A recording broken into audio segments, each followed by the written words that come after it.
All right, y'all. So you've gotten your work to sound the way that you would like it to.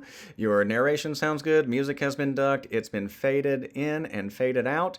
So now the only thing left to do is to make sure that we add on our end credits. And as far as where the end credits should go, once again, we want to provide audible cues for the listener to create as smooth a listening experience as possible.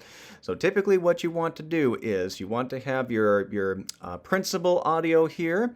The music rises for a couple of seconds. One more time to signal to the audience that the main portion of the work has come to a close.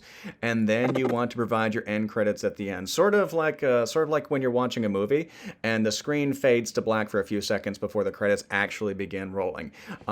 You're doing more or less the same thing here, just in an audio medium. So we're ready to go ahead and add that. So I'm going to go ahead and click ready to record. And we are going to go ahead. Oop. All right. A little bit of a slip up there on my end.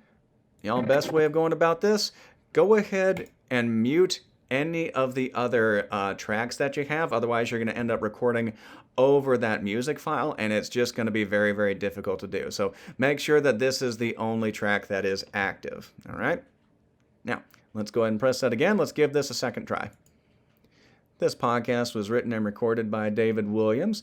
The song was Music for Sleepless Cities. Be sure to specify the name of the artist and the Creative Commons license that accompanies their work. All right, so we have got our credits there. And the reason why I record this after the principal narration, y'all, is because I want to show you something.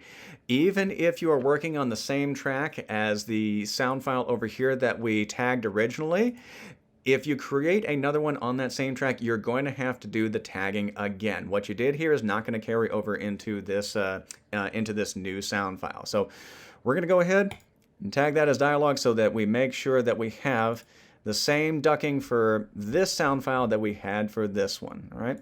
And I'll tell you what, I'm going to go ahead and adjust where the fade out happens as well, because we want the same thing to happen here as it did here. The music rises for a few seconds and then fades away. All right, so when you are finished with your work, this is more or less what a completed podcast will look like for you.